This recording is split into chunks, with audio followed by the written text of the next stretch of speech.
Hello friends, आज मैं आपको अपनी मम्मी से मिलवाऊंगी और उनके कुछ एक्सपीरियंस हैं सिलाई को लेकर, तो वो आपके साथ शेयर करेंगी। और जो शादी से पहले हमारे पास क्या सुविधाएं थी सिलाई की, जिससे हम अपनी सिलाई कंप्लीट करते थे, और क्या सुविधाएं नहीं थी, उनके अलावा भी हम अपनी कंप्लीट सिलाई कैसे करते थे, कि क्या सुविधाएं हमारे पास थी और क्या नहीं थी, और उनके अभाव में भी हमने किस तरीके से अपनी सिलाई के काम को चलाया था। तो वो सब आपको इस वीडियो में देखने को मिलेगा, तो वीडियो को एंड तक ज़रूर देखें। आपको इस वीडियो से ज़रूर कुछ ना कुछ सीखने को मिलेगा, क्योंकि हर किसी के पास सब कुछ वो उपलब्ध नहीं होता, कुछ चीज़ें नहीं भी होती, उनको छोड़कर भी हमें उस काम को आगे बढ़ाना पड़ता है। और इन फ्यूचर वो चीज़ें हमारे पास उपलब्ध ज़रूर हो जाती हैं, अगर हम मुश्किल में उस काम को नहीं छोड़ते। तो आज हम इस लेवल पर हैं, तो ये हमारी मम्मी की बदौलत ही है। उन्होंने हर मुश्किल समय में हमें सहारा भी दिया और उस काम को नहीं छोड़ा। तो वो सब चीज़ें हमने फेस करके आज इस जगह तक पहुँचे हैं और आगे भी बढ़ने की कोशिश करते रहेंगे। तो इससे आपको ज़रूर कुछ सीखने को मिलेगा, तो वीडियो को एंड तक ज़रूर देखें। तो चलिए वीडियो को शुरू करते हैं। तो ये है मेरी मम्मी, जिन्होंने हमें अपनी हुनर से हमें आज इस लायक बनाया है कि हम अपने खुद के कपड़े भी बना लेते हैं और बाहर वालों के भी बहुत अच्छे अच्छे कपड़े सिलते हैं। तो चलिए हमारी जो मम्मी है, इनके अनुभव हैं वो आपके साथ शेयर करते हैं और ये बताएंगे कि किस तरीके से इन्होंने अपनी जो सिलाई का काम शुरू किया था, क्या क्या मुश्किलें आई कि इन्होंने अपनी सिलाई का काम फिर भी जारी रखा। आते हैं और मैंने जी मेरे खुद का शौक था सिलाई का। शुरू से हमारे पास मशीन भी नहीं थी और फिर हमारी शादी कभी 16 साल की थी, तभी पिताजी ने शादी में मशीन दे दी। पहले रिवाज थी मशीन देना, तो फिर वो सिलाई मशीन दे दी। उस दिन के बाद मैंने किसी से कपड़ा नहीं सिलाया अपना, मैं अपना खुद सिल कर पहनती थी। और धीरे धीरे औरों को भी सिलने लग गई, किसी को पसंद आया सिलाने लग गई, फिर मेरा काम बढ़ गया, मैं करने लग गई। मन का शौक था, मैं किसी टेलर के पास से सिला हुआ होता, बढ़िया कपड़ा देखता, वो उधेड़ती, फिर उसको जोड़ती, फिर देख करके सिलाई ऐसे करने लग गई। फिर पीछे पीछे बच्ची हो गई, काफ़ी दिन बाद बच्चे तो काफ़ी दिन बाद हुए थे। फिर बहुत मुश्किल होता है कि अपने आप से सिलाई सीखना। आज तो हम बढ़िया टेलर ढूंढते हैं कि हमारे अच्छी सिलाई सिखा देगा।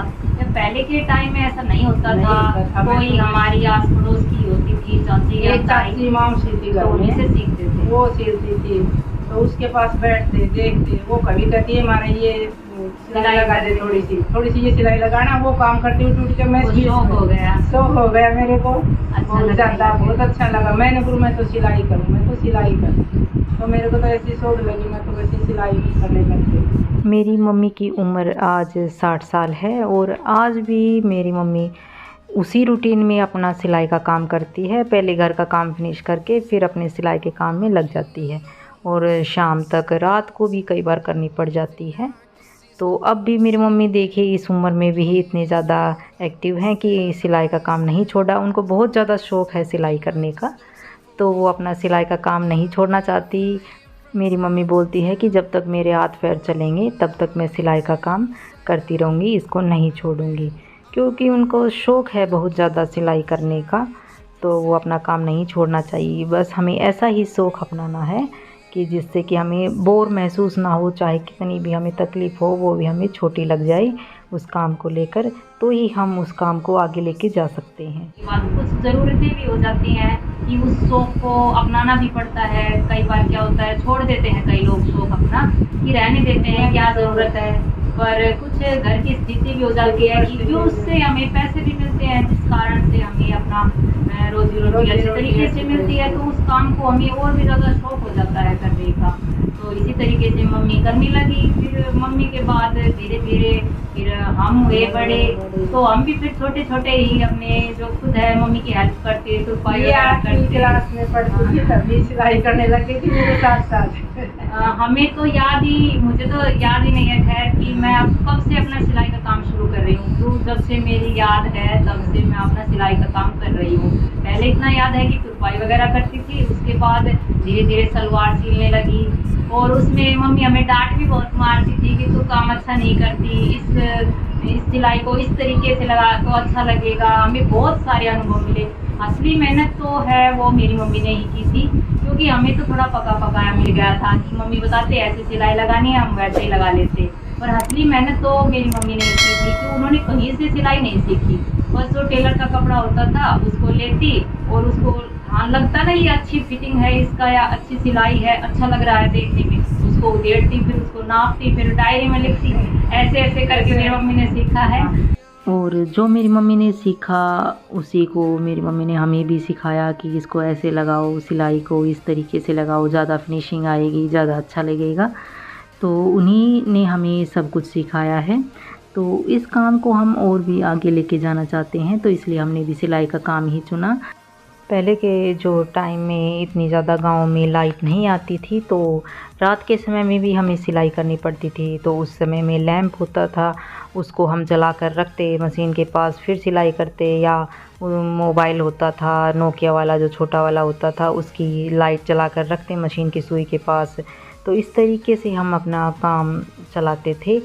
जिस चीज़ की हमें कमी थी उसमें भी हमने अपने काम को नहीं छोड़ा।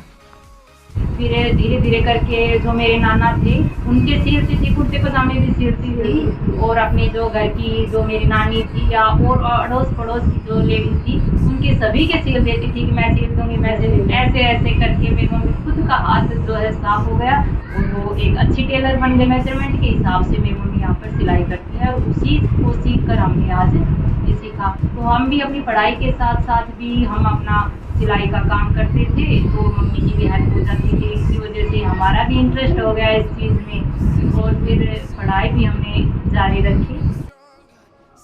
तो शुरू में तो हमारे पास इतनी सुविधाएं भी नहीं थी कि हम अपने सिलाई का काम अच्छे तरीके से करें। तो धीरे धीरे करके हमने थोड़े पैसे जमा किए, तो हमने जो ये पैर खरीदे, फिर उसके ऊपर हमने अम्ब्रेला मशीन को सेट किया।